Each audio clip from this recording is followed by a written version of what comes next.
Yo, welcome back to The Driven Youth. For those that don't know me, my name is Winston, but you could call me Winnie. And today I wanted to talk about a topic that's been weighing on my mental for quite some time. To be honest, I woke up today with the intention of shooting this video, and I really had to ask myself, like, yo, is today the day? Like, is today the day that you hop on this platform and you become as vulnerable as possible? Like, is today the day that you come on here and you talk and people realize that you really don't have your life figured out the way that you portray that you do? Like, is today the day that you do that to yourself? See, these are questions that I ask myself every single day because I've been given the opportunity to be a big brother to a good amount of extraordinary young men, right? And I'm also given the opportunity to be a little brother to so many more older gentlemen that have really poured into my life. And I don't plan on letting anybody down, right? I ask myself these questions because I've been in an opportunity where I can see further from myself than where I currently am right now. I ask myself these questions because my current level does not dictate where my mind roams, right? Like, my mind is constantly moving faster than my present situation. So it's sometimes I seem stagnant in myself and in where I am right now. I've struggled with these questions for years. And the fact is, it's because I'm human and I have insecurities, I have doubts, I have struggles just like y'all. But every day I wake up and I ask myself these questions, is today that day? Every day I come to the same conclusion, nah, today ain't that day. And I'm gonna tell you why.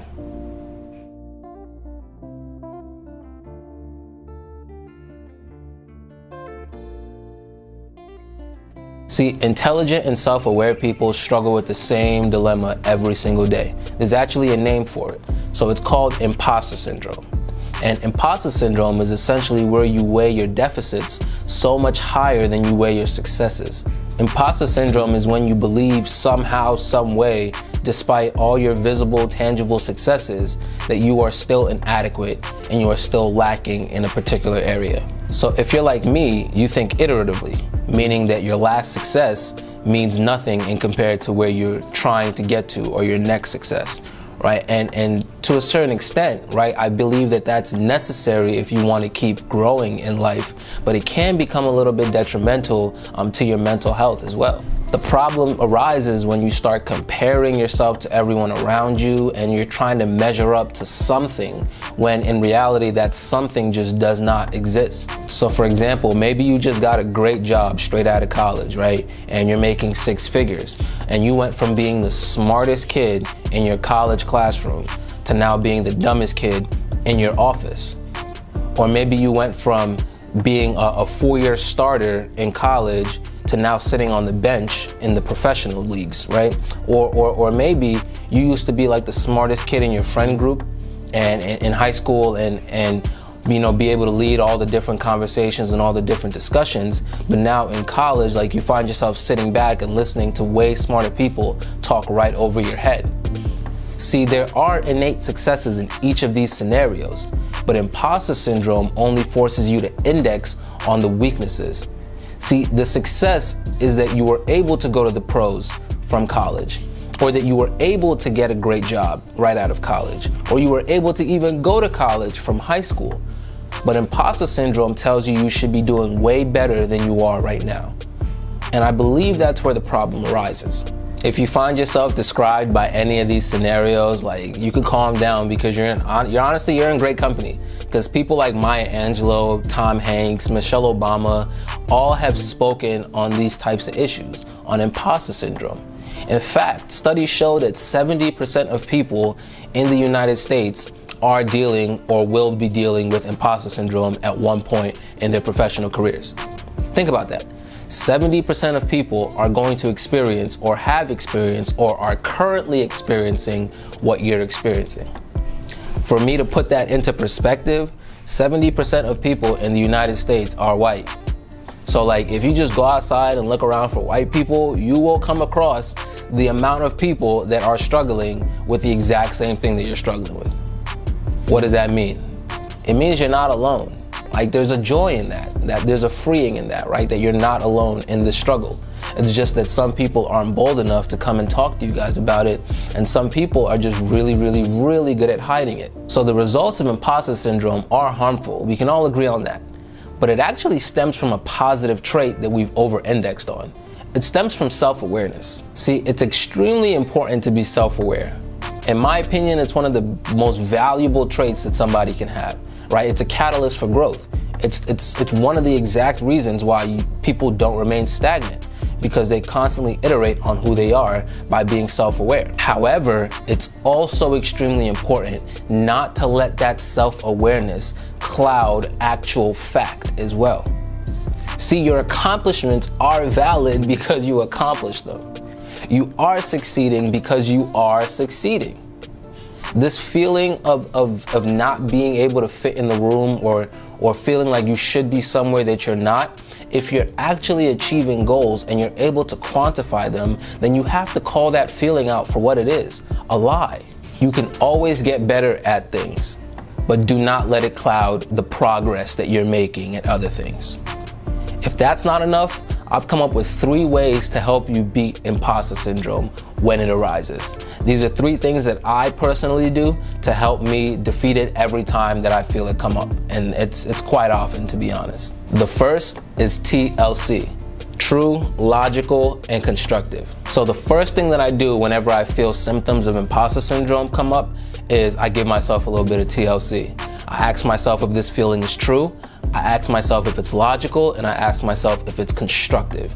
So for example, right, if I have a feeling that I shouldn't be at my place of employment that I literally got a job at just because I might not be the smartest person in the room anymore, I literally have to ask myself, is this feeling true? Like, do I literally not belong here? Is this feeling logical? Like, is it logical that I don't belong here? And is it constructive that I don't belong here? Well, if I were to use that example about me being in my place of employment, I would literally have to ask myself and say, well, no, it's not true, because like if I don't come, I don't get paid, right? So like I have a badge, I belong here. Is it logical? No, it's illogical for me to say I don't belong here when I was literally hired, right? And then is it constructive?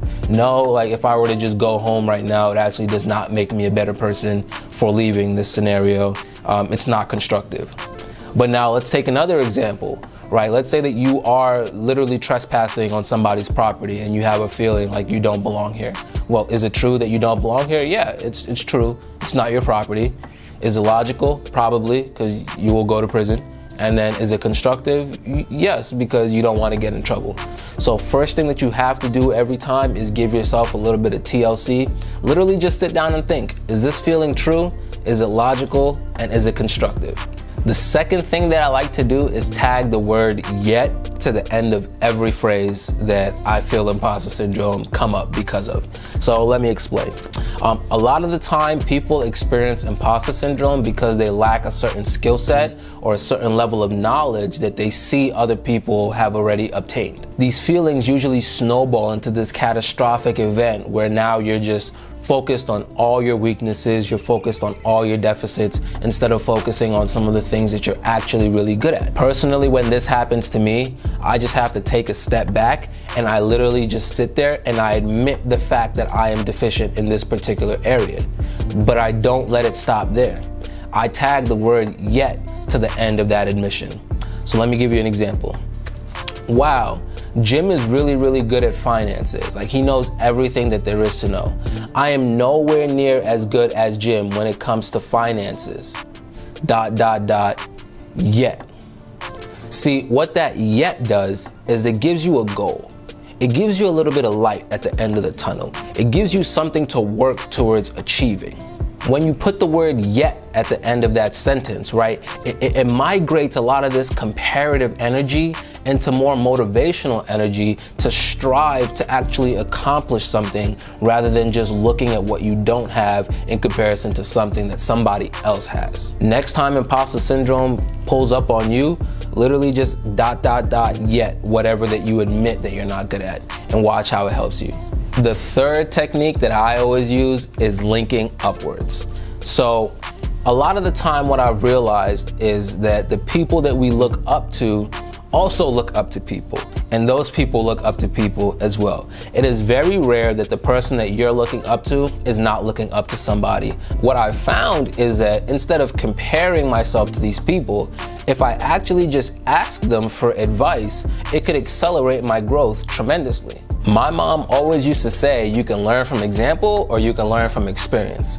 Well, if these people already experienced it, then I don't need to experience it if I know where it's gonna end up, right? Like, I can learn from their example so I can accelerate my growth and not be stunted by mistakes that they might have been stunted by.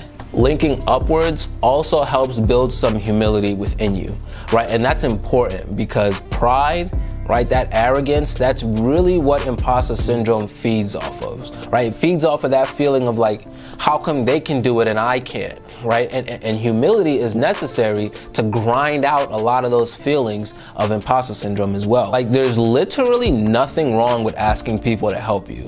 In fact, people are more likely to give you more than you ask for when you ask for help.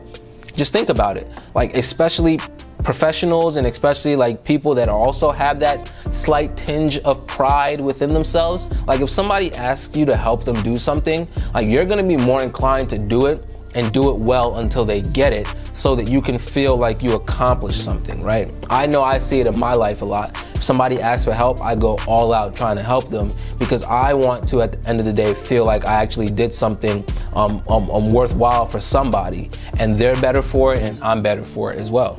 Yeah, yo, so those are my 3 techniques. It's really important, man. Imposter syndrome is not a curse. It's not a curse. It's just an overused blessing. Once you realize what it actually is, you're gonna be able to attack it a lot differently. It affects a lot of people. So please don't ever feel like you're facing this stuff alone. If you give yourself a little TLC, ask yourself if it's true, logical, and constructive. If you tag the word yet to the end of your sentence, and if you link upwards, you're going to be able to beat these feelings of imposter syndrome. And if y'all need any help, y'all need to reach out to somebody, I'm always available. I'm gonna put my Instagram, my LinkedIn, and pretty much the rest of my information down in the description. So reach out to me at any point. Other than that, yo, make sure you keep growing each and every single day. I love y'all. Be blessed.